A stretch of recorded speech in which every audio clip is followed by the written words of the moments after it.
सुप्रभात।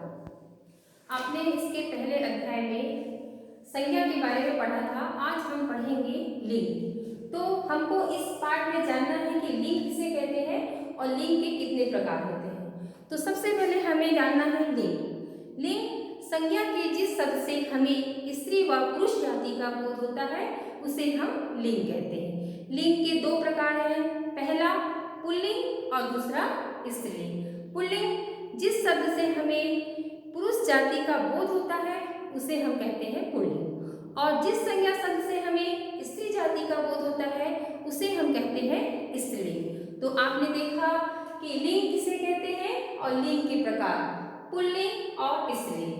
अब आपको जानना है कि पुल्लिंग शब्दों की पहचान क्या है और स्त्रीलिंग शब्दों की पहचान क्या है।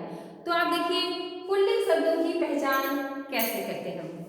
तो सबसे पहले देखिए पुल्लिंग शब्दों की पहचान, कोई भी वृक्ष हो जैसे आम, जामुन, पीपल, नीम, ये जो भी वृक्ष है ये सब पुल्लिंग शब्द कहलाएंगे। रत्न जैसे हीरा है, सोना है, तांबा है, ये जो भी है ये सब क्या कहलाएंगे, आपके पुल्लिंग शब्द। सागर, प्रशांत महासागर, अंध महासागर, देश, किसी भी देश का नाम जैसे भारत, जापान, चीन। इसके बाद जिन शब्दों के अंत में त्व शब्द आए, अधता और व, त्व शब्द आए तो वो भी पुल्लिंग शब्द कहलाते हैं। जैसे मातृत्व, अपनत्व, पन, जिन शब्दों के अंत में पन शब्द आए वो भी हमेशा पुल्लिंग शब्द कहलाते हैं। जैसे छुटपन, बचपन, बालपन।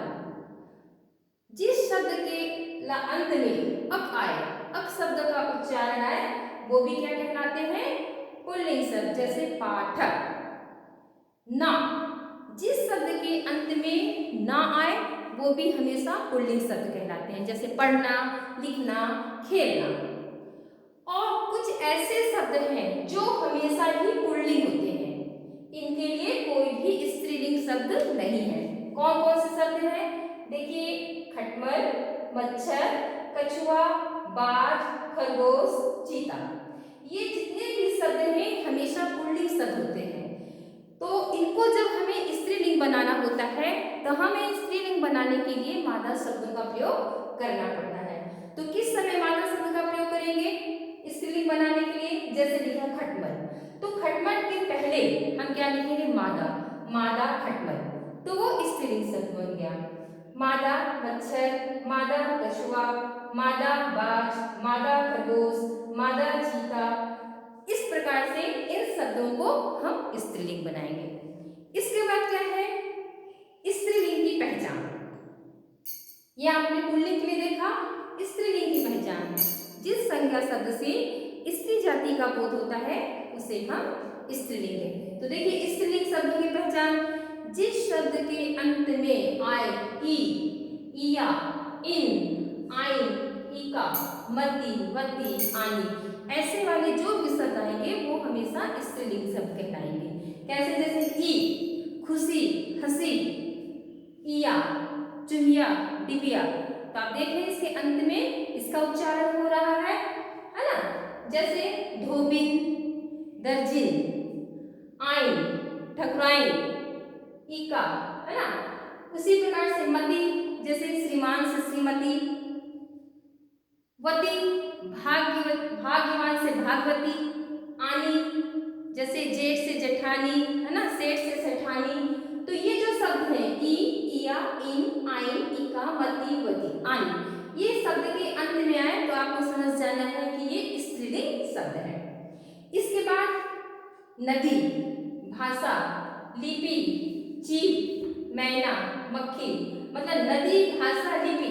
नदी, कोई भी नदी का नाम हो, भाषा का नाम हो, लिपि का नाम हो। जैसे नदी में आपके गंगा, जमुना, यमुना।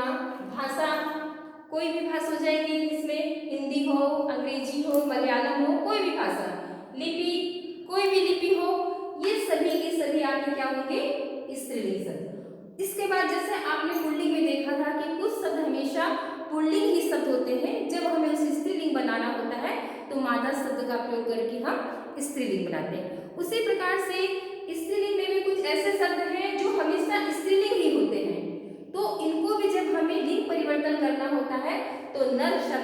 होकर के इसका लिंग परिवर्तन करते हैं। तो आप देख रहे हैं चील, मैना, मक्खी, कोयल, मछली, ये हमेशा स्त्रीलिंग शब्द होते हैं।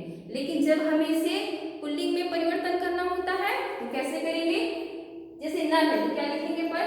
नर चील, नर मैना, नर मक्खी, नर कोयल, नर मछली। तो आपको इतनी बात समझ में आई कि लिंग किसे कहते हैं, लिंग के कितने प्रकार होते हैं, पुल्लिंग शब्दों की पहचान कैसे होगी और स्त्रीलिंग शब्दों की पहचान कैसे होगी। तो इसके जो कुछ आपको नियम बताए हैं उन शब्दों को आपको पढ़ना होगा, बार बार आप पढ़ेंगे तो आपको स्त्रीलिंग और पुल्लिंग शब्दों की पहचान अच्छे से हो जाएगी। धन्यवाद।